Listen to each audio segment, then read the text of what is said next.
think so.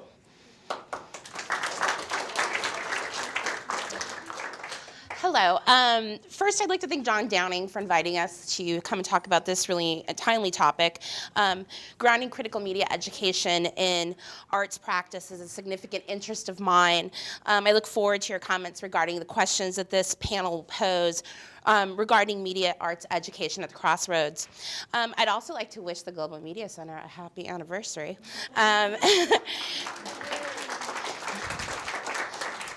And I hope that we will be back together again for many more of these celebrations. Media literacy of the late industrial capitalism is evolving from an electronic media age into a world of new media convergence. How students acquire information, learn about the world, play with ideas, and come to think critically about their environment is increasingly enveloped in a burgeoning digital world, connected through the glue of social networking and fueled by a mashup culture, where vernacular communication skills essential to the 21st century life are taking new form. As media consumers become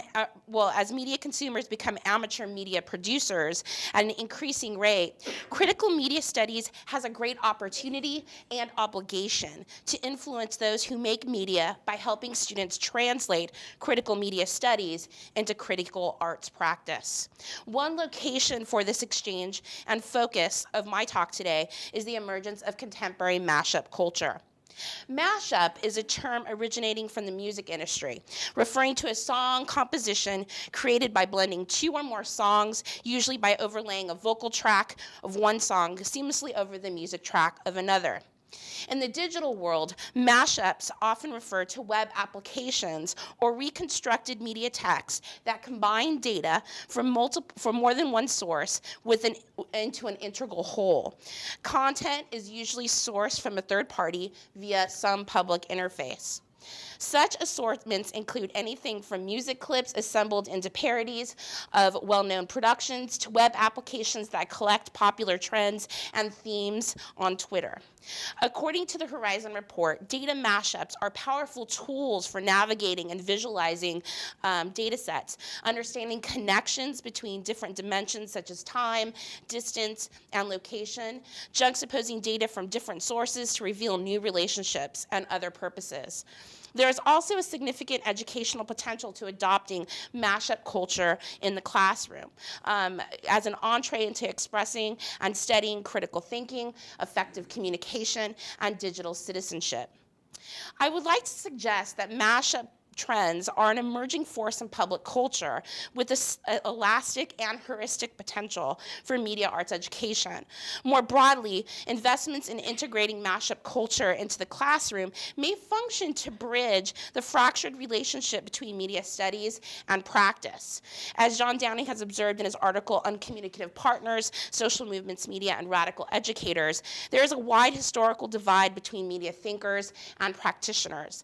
I would like to suggest that this divide does not reflect the nature of the evolving new technologies banging on our door, nor does it capitalize on the new media skill set that the 21st century student is bringing into the classroom. First, in this presentation, I'm going to talk a bit about mashup culture, and then second, I will discuss some considerations utilizing copyright material in the contemporary classroom, especially in a context that's hostile towards creativity. And finally, I will suggest conceptualizing the classroom as a digital commons for global authorship. For today's purposes, I will be focusing on two facets of mashup culture that have pedagogical potential for the evolving media classroom and which will be creative and software mashups. Creative mashups are reconstructed and reconstituted media text, remixing symbolic moments in popular culture in an effort to create new text via juxtaposition and reshaping meaning. Examples of this form are video mashups that combine multiple sources of moving and still images, which usually have no relevance to each other. In a derivative work, they often are making fun of the component sources of another text. There are one of the latest genre of mashups gaining popularity through outlets as YouTube and Vimeo and circulated on social network sites such as Facebook and MySpace. I would like to show you an example of such a text. It's titled, and maybe some of you have seen this, Broke Back to the Future. It's a mashup of Brokeback Mountain and Back to the Future trilogy, in which Doc Brown and Marty McFly are lovers.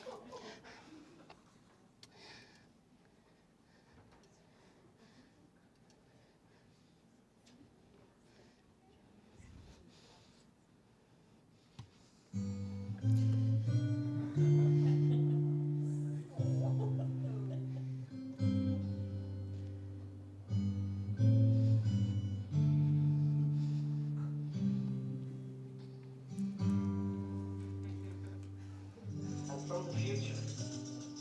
I came here in a time machine that you invented.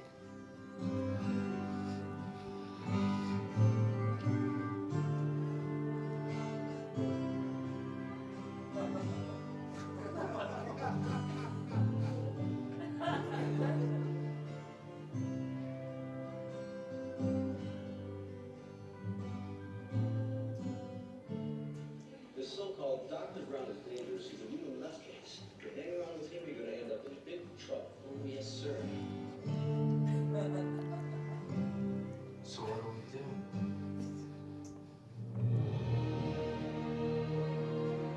Well, I hope I'm not disturbing anything. No, this is my, Doc. Your uncle. Doc. Brad. You sent me a letter.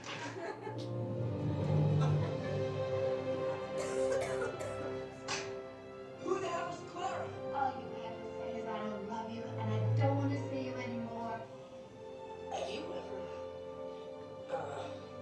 been in a situation where you knew you had to act a certain way, but when you got there, you didn't know if you could go through with it? How long been with you? I don't even understand it. I have to live my life according to what I believe is right.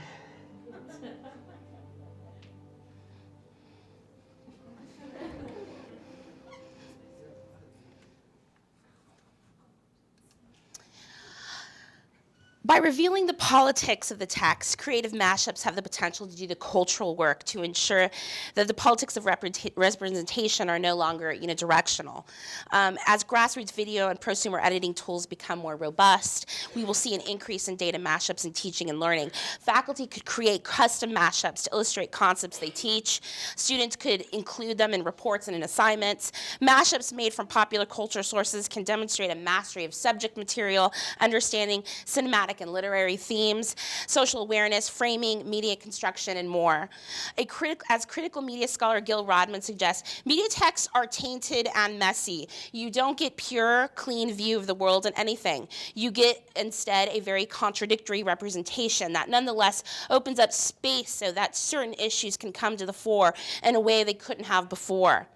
Hence, recognizing our classrooms that understanding how something is created is an important step in understanding ultimately about critiquing it. Video mashups allow students to address this learning outcome in concert with traditional forms of assessment such as written essays and exams. Already new forms of visualizing data and relationships are changing the way we think about the world. One of those new forms changing the way we conceptualize and reconstitute data is the emergence of software mashups. Software mashups are web applications that combine from more than one source information from more than one source into a unified tool. Tools like Google Mashup Editor make it relatively easy to create applications that grab online data, organize it, and display it in a way that the author wants. This is both the potential for the study of media and the recreation of media text. One of my favorite software mashups is a web application that scans blogs across the internet, identifying key terms and statements supplied by the user. The website is called Spy, and it can help you listen in on the social media conversations you're interested in. I want to show you a little bit about how this kind of particular web application works. So for instance, if I was interested in how people were talking about Obama's latest appearance on Jay Leno, I can put in the key terms Obama and Leno, ask the SPY to do its work, and the SPY will start bringing up a series of tags from Twitter, from blogs, from news articles that deal with the particular appearance of Obama on Leno. And then what you can do is you can go here and click here, and it'll take you to the original blog post in which the data fragment was supplied.